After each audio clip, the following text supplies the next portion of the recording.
요즘 자식들에게 이것을 숨겼을 뿐인데 부모를 다시 보게 되는 이유가 분명해졌습니다. 노년이 가르쳐준 것들에 오신 것을 환영합니다. 이곳은 빠르게 살아온 인생이 잠시 멈추어 자신을 이해하게 되는 시간입니다. 오늘은 부모라면 누구나 한 번쯤 고민해 보았을 이야기로 시작하려 합니다. 자식에게 솔직해지는 것이 사랑이라고 믿었던 순간, 그 솔직함이 오히려 삶의 주도권을 내어주는 계기가 되기도 합니다.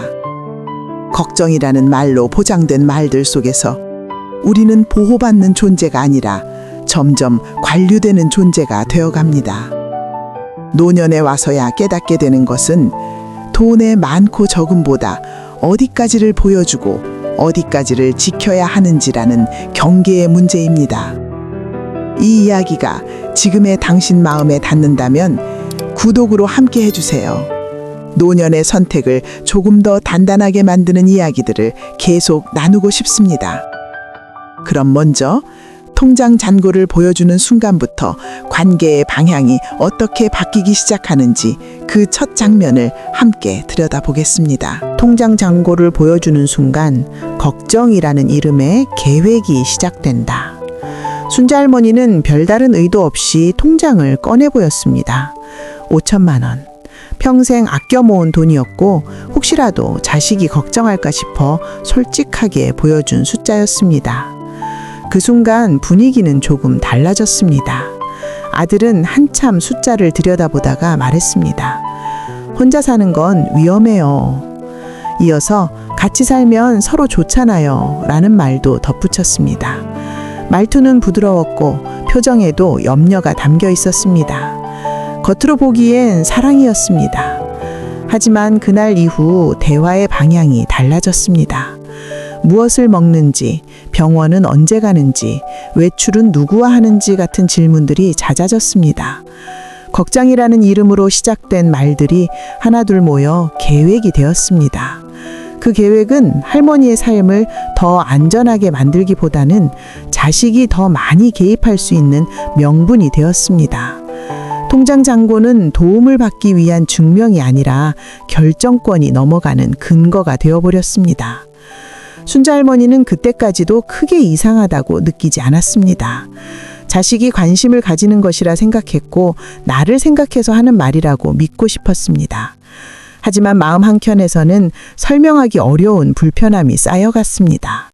내 돈인데도, 내 삶인데도 무언가를 스스로 정하기 전에 한 번 더 생각하게 되는 순간들이 늘어났기 때문입니다. 노년에 와서야 알게 됩니다. 숫자는 중립적이지 않다는 것을요. 특히 자식과의 관계에서 돈은 단순한 자산이 아니라 힘의 방향을 바꾸는 신호가 됩니다. 보여준 순간부터 보호와 존중의 경계는 아주 얇아집니다. 순자할머니는 그날 이후 솔직함이 항상 안전을 의미하지는 않는다는 사실을 조용히 배워가고 있었습니다. 이제 함께 살기 시작하면서 그 걱정이 어떻게 관리로 바뀌어 갔는지 다음 이야기로 이어가 보겠습니다. 함께 살면 따뜻하지만 곧 존엄이 줄어들기 시작합니다. 처음 며칠은 정말 따뜻했습니다. 식사는 같이 했고 안부도 자주 오갔습니다. 누군가 곁에 있다는 사실만으로 마음이 놓였고 집안에는 웃음이 있었습니다. 순자 할머니는 그 온기를 사랑이라 믿고 싶었습니다. 나를 챙겨주는 손길이 있다는 것, 혼자가 아니라는 감각은 노년에 더 크게 다가오기 때문입니다. 하지만 시간이 지나자 집안에는 규칙이 생기기 시작했습니다. 식사는 방에서 하는 게 좋겠다는 말, TV 소리는 조금만 낮추자는 부탁까지. 말투는 늘 부드러웠고 표정도 나쁘지 않았습니다. 그럼에도 할머니의 하루는 점점 조심스러워졌습니다. 움직이기 전에 한 번 더 생각하고 말하기 전에 상대의 기분을 먼저 살피게 되었습니다. 그때 할머니는 문득 깨달았습니다. 자신이 보호받는 사람이 아니라 관리되는 사람이 되어가고 있다는 것을요. 나를 위한 규칙이라고 말하지만 그 규칙 속에는 나의 리듬이 빠져 있었습니다. 따뜻함은 있었지만 자리가 없었습니다. 웃음은 있었지만 선택권은 점점 줄어들었습니다. 존엄은 이렇게 큰 사건 없이도 서서히 달아갑니다. 함께 산다는 것은 공간을 나누는 일이지만 삶의 주도권까지 나누는 일은 아닙니다. 그러나 그 경계는 생각보다 쉽게 흐려집니다. 사랑이라는 이름으로 시작된 배려가 어느 순간부터는 눈치가 될 때 마음은 말없이 무너집니다. 순자 할머니는 그 조용한 무너짐을 몸으로 먼저 느꼈습니다. 혹시 여러분도 배려 속에서 숨이 막힌 적 있으신가요? 공감되신다면 좋아요로 남겨주세요. 이제 돈이 있어도 왜 쓸 자유가 없으면 내 것이 아닌지 그 이유를 다음 이야기에서 이어가 보겠습니다. 돈이 있어도 쓸 자유가 없으면 그 돈은 내 것이 아니다. 통장은 그대로였습니다. 숫자도 줄지 않았습니다. 하지만 순자 할머니는 점점 그 돈을 자기 것처럼 느끼지 못하게 되었습니다. 과자 하나를 사는 일도, 동네에서 하루 이틀 쉬다 오는 작은 여행도, 옷 한 벌을 고르는 일도 모두 한 번 더 생각해야 하는 일이 되었습니다. 지금 꼭 필요해요? 다음에 해줘 되지 않아요? 라는 말이 자주 따라붙었기 때문입니다. 그 말들은 틀리지 않았지만 마음을 가볍게 하지도 않았습니다. 병원 일정조차 자유롭지 않았습니다. 언제 가는지, 왜 가는지, 누구와 가는지 설명해야 했고, 때로는 굳이 가지 않아도 되지 않겠느냐는 말도 들었습니다. 돈이 없어서가 아니라 결정권이 없어서 생긴 불편함이었습니다. 통장에 있는 돈은 여전히 할머니의 이름으로 남아 있었지만 쓰는 순간에는 늘 허락과 눈치가 필요했습니다. 그때 할머니는 처음으로 이 생각을 했습니다. 이 돈은 정말 내 돈일까? 노년에 와서야 깨닫게 되는 진실은 돈의 주인은 명의가 아니라 선택권을 가진 사람이라는 사실입니다. 쓰지 못하는 돈은 있어도 삶을 지켜주지 않습니다. 오히려 행동을 묻고 마음을 작게 만듭니다. 돈은 안전을 보장해 주는 것처럼 보이지만 자유가 빠지면 곧 통제가 됩니다. 순자 할머니에게 그 시기는 돈이 많고 적음보다 자기 삶을 스스로 결정할 수 있는가가 얼마나 중요한지 알려주는 시간이었습니다. 그 깨달음은 조용했지만 되돌릴 수 없을 만큼 분명했습니다. 이제 할머니가 왜 함께 사는 안전보다 혼자라도 선택하는 삶을 택하게 되었는지 다음 이야기로 이어가 보겠습니다.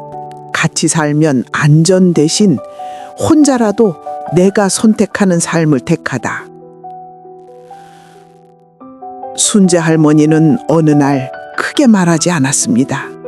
울지도 따지지도 않았습니다. 그저 담담하게 한마디를 꺼냈습니다. 식구가 되고 싶었는데 눈치 보는 사람이 되더라. 그 말에는 원망도 없었고 비난도 없었습니다. 다만 스스로에게 더 이상 거짓말을 하지 않겠다는 결심이 담겨 있었습니다. 함께 사는 삶이 안전을 주기는 했지만 그 안전은 할머니 하루를 너무 좁게 만들고 있었습니다. 다시 자기 집으로 돌아온 날 집은 조용했습니다. 그러나 그 조용함은 공허가 아니라 여백처럼 느껴졌습니다. 밥을 먹는 시간도, TV를 켜는 순간도, 잠자리에 드는 리듬도 다시 할머니의 선택이 되었습니다. 누군가의 표정을 살피지 않아도 되었고, 작은 행동 하나에 설명을 덧붙이지 않아도 되었습니다. 혼자라는 사실보다 다시 나로 돌아왔다는 감각이 더 크게 다가왔습니다. 혼자 살면서 느낀 것은 외로움보다 해방감이었습니다. 누군가 옆에 없다는 불안은 잠시였지만 스스로 선택할 수 있다는 안정감은 오래 남았습니다. 할머니는 그제야 알았습니다. 안전은 반드시 함께 있어야만 생기는 것이 아니라 내 삶을 내가 책임지고 있다는 확신에서 온다는 것을요. 노년의 선택은 대개 조용합니다. 소리를 내지 않아도 삶의 방향은 분명하게 바뀝니다. 순자 할머니의 선택도 그랬습니다. 싸움 대신 거리, 단절 대신 회복을 택한 결정이었습니다. 혹시 여러분도 안전이라는 이름으로 나를 줄여본 적 있으신가요? 공감되신다면 좋아요로 남겨주세요. 이제 이 이야기의 핵심, 노후의 가장 현실적인 해답이 무엇인지 마지막으로 나누어 보겠습니다. 5. 노후의 해답은 합가도 아니고 고립도 아닌 느슨한 연결이다. 혼자 살기로 돌아온 뒤에도 불안은 완전히 사라지지 않았습니다. 밤이 길어질 때면 혹시 아프면 어쩌나, 넘어지면 누가 알아줄까 하는 생각이 스쳤습니다. 자유가 커진 만큼 책임도 함께 돌아왔기 때문입니다. 순자 할머니는 그 두 마음 사이에서 오래 고민했습니다. 완전히 혼자가 되는 것도 다시 함께 사는 것도 아닌 다른 선택은 없는지 말입니다. 그렇게 찾은 방식이 느슨한 연결이었습니다. 집은 각자의 집으로 두되 일정한 간격으로 얼굴을 보는 관계. 정해진 요일에 함께 밥을 먹고 병원에 갈 때는 동행하고 위급할 때 연락할 사람이 분명히 있는 구조였습니다. 너무 가깝지도 너무 멀지도 않은 거리. 간섭은 없지만 관심은 남아있는 상태였습니다. 이 연결은 규칙이 아니라 약속이었고 통제가 아니라 합의였습니다. 그 방식 안에서 할머니는 다시 숨을 쉬었습니다. 혼자 사는 자유를 지키면서도 완전히 홀로 떨어져 있지 않다는 안정감이 생겼기 때문입니다. 무엇보다 중요한 것은 이 관계가 선택 위에 서 있었다는 점이었습니다. 함께하는 시간도 떨어져 있는 시간도 모두 자신의 결정이었습니다. 그 결정권이 돌아오자 삶의 표정이 달라졌습니다. 노년의 삶은 흑백으로 나뉘지 않습니다. 함께 살거나 혼자 살거나의 문제가 아니라 어디까지를 나의 영역으로 지킬 것인가의 문제입니다. 집은 내 집이고 삶은 내 삶입니다. 대신 밥 한 끼를 함께할 사람, 안부를 나눌 사람을 스스로 선택합니다. 순자 할머니는 그제야 깨달았습니다. 노후의 안정은 가까움에서 오는 것이 아니라 적당한 거리 위에 세워진 신뢰에서 온다는 것을요. 이 이야기가 전하고 싶은 것은 단 하나입니다. 자식과의 관계에서 숨겨야 할 것은 돈이 아니라 내 삶의 결정권일지도 모른다는 것.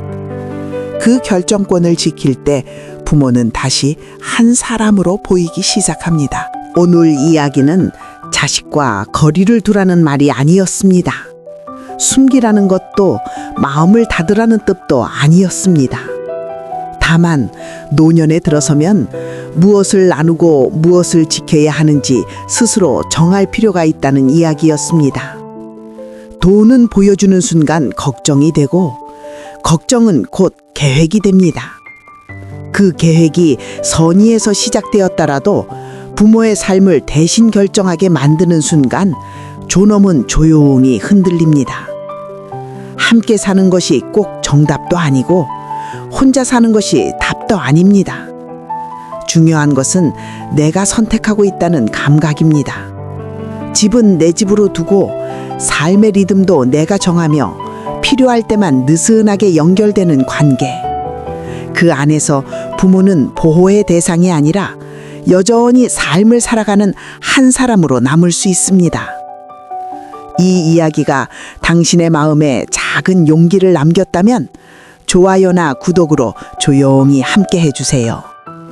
노년의 선택을 혼자가 아니라 함께 고민하고 싶습니다. 노년이 건강준이었습니다. 지금까지 제 영상을 시청해 주셔서 감사하고 다음 영상에서 만나요.